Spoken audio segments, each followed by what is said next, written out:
hiking trail at magandang view, may enjoy sa Mount Kimat, Patilao sa Cervantes, Ilocos Sur. Ating pasyalan sa report. Very rewarding sa pakiramdam ang mga bagay na pinaghihirapan, gaya ng isang nature adventure up north.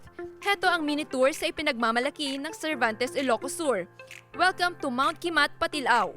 Bida riyan ng ilang hiking trail na bagamat challenging akyatin, abay sulit naman kapag narating.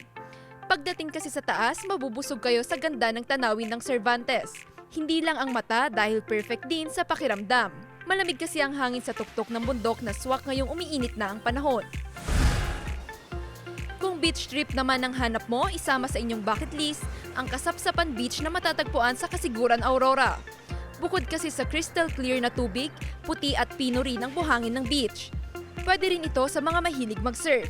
May mga kubong pwedeng rentahan sa murang halaga. Kung tipid naman sa budget, maaaring magdala ng sariling tent. Napapaligiran ito ng berdeng kabundukan kaya't siguradong feel na feel mo ang nature. Dinarayo naman ang sunflower farm na ito sa Lawag City, Ilocos Norte. Makukulay at kasagsagan kasi ng pamumukadkad ng mga bulaklak. Malayo pa lang kitang-kita na ang napakagandang sunflowers sa lugar. Ikinatuwa naman ng barangay officials sa pagdami ng bumibisita roon dahil maganda umano ang kinalabasan ng kanilang proyekto.